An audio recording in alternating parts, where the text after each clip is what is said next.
Hello and welcome. Whilst studying documents about the F-4 Phantom in the air-to-air role, I came across this short article written in 1970 by the then Major Don James. The topic is the new, back then, and the exciting evolution of the navigator role in the Phantom and the F-111 Aardvark. I found this text incredibly interesting as it clearly defines and describes how the backseater role was changing in the US Air Force, their responsibilities and duties, as new, dedicated personnel were being trained in this role. The US Air Force GIB, or guy in the back, in fact, was previously a fully fledged pilot, in contrast with the US Navy figure of the NFO, or the Naval Flight Officer. There we were, 16 F-4s and 4 F-105s, flying at 10,000 feet above a solid cloud deck. Our target for the day was an aircraft parking area in the northwest part of town. We were briefed to expect maximum enemy defensive response in the form of fighters, SAMs and barrage flak. Forecast weather dictated the need for radar bombing tactics, so all the flights had specially trained navigators in lead positions. Suddenly our F-105 support called 2 SAM launches, one at 3 o'clock and one at 5. The lead in the first flight spotted one of the missiles, a non-tracker, coming through the clouds, but the other could not be seen. A moment later, a voice called, "Hondo flight, missile tracking, 3 o'clock, take it down." All the aircraft immediately performed SAM evasive tactics. The hard G manoeuvres involved, although definitely necessary, were no help to the flight lead GIBs in their task of locating the target aiming point on the radar. Luckily, the mission flight lead had located the point before the break and the radar bombing strobes were already tracking. Final refinement was all that was required before ordnance release. Up ahead, the expected flight path was filled with instant black clouds caused by 85mm anti-aircraft beginning their barrage. In the background, the chatter of our fighter cap indicated that enemy fighters were being vectored towards the strike flight. We knew that the cap would do its job, so we concentrated all of our efforts on hitting the assigned target. Steering was now in the capable hands of the F-4's weapons release control system bombing computer. Suddenly, the force commander announced that the target was visible through a hole in the clouds. The flights would make the strike visually. A quick change in switch positions and the F-4 was configured for a dive toast mode of delivery. While still producing a good CAP, the dive toast mode permits ordnance release at higher altitudes, thus keeping the F-4 out of small arms range. I'd really have to be on the ball in providing a quick radar lockup if an automatic release were to be made. The F-4 shuddered as the ordnance was released, and the pilot immediately began evasive manoeuvres, using the afterburner for maximum thrust. Glancing over my shoulder to assess the bomb damage, I noticed that it had been a good strike. Meanwhile, the other F-4s were rejoining the flight for egress. While the AC was reconfiguring the HIS panel for the air-to-air missiles, I was searching ahead on the radar for the enemy fighters reported earlier. At the same time, other GIBs in the flight were already alertly scanning the 6 o'clock position so as to preclude a surprise attack from that area.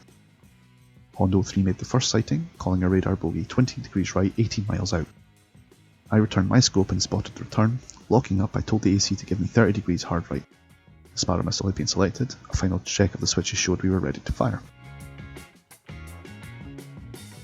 In response to our actions, the enemy fighters broke off their attack.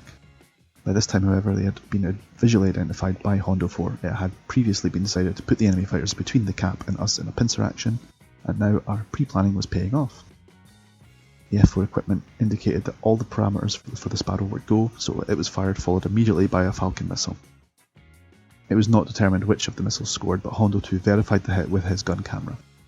Since Hondo 4 had already called bingo fuel, the next task was to locate our tanker.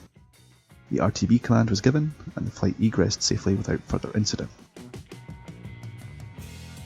This scenario may sound like a paperback adventure story, but it also describes the varied missions that performed by the F-4 and its crew. This challenging crew duty represents a relatively new position for the navigator, for while navigators had previously flown as RIOs and fighters, and in reconnaissance RF-4Cs, they've never been before assigned as crew members in tactical fighters. Times have changed, however, and in the future many navigators will be assigned to F-4s and F-111s as weapons systems operators, WIZOs or 155X. The first official group of 5 navigators were assigned to crew duty in the F-4 in June of '67. They were given their crew training at the F-4 Fire Weapons School at Nellis Air Force Base prior to going to Southeast Asia. Eventually, some 30 navigators graduated from the course. The mission was twofold. First, to provide expertise in radar bombing for the F-4 units in Southeast Asia. And second, to establish expanded programs for placing navigators in F-4 and F-111 aircraft. Combat Team, the official Air Force program conducted to provide information upon which to base tactical fighter second seat manning decisions, indicated no general superiority of pilots over navigators in terms of job proficiency. Since the program also showed navigators to be effective crew members in tactical aircraft, the 16 navigator manning ratios in both F-4s and F-111s were increased. The present worldwide missions assigned to the F-4 cover the full spectrum of tactical operations: air intercept, air interdiction, close air support, and nuclear strike. This variety requires an in-depth knowledge of the F-4 weapon system, its capabilities, and its limitations.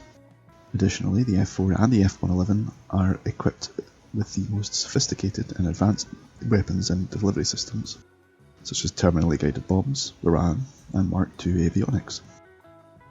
Not only must the Wizzo operate highly complex equipment, but his duties also require him to be a navigator, co-pilot, air intercept officer, electronic warfare officer, and radar bombardier. He shares the flight planning responsibility, planning the route, figuring out the fuel, and assisting the aircraft commander with weapons, delivery computations. Most of the in-flight navigation equipment, all the radar bombing systems, and LORAN are his responsibility. Although the aircraft commander has the capability to perform a missile firing, the weapons control system operation is normally accomplished by the Wizzo. A new breed of navigators is in the making. For the first time, the navigator can join a select group of pilots in a challenging and exciting duty. Indeed, most of the F-4 rear seers and F-111 right seers will be navigators. Why not become a NaviGIB and join them?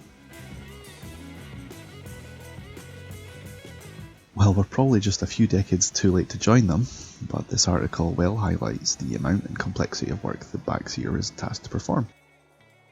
In a sim game such as DCS, the Rio or Wizzo role is sometimes misunderstood, with either too great expectations or without receiving the necessary attention.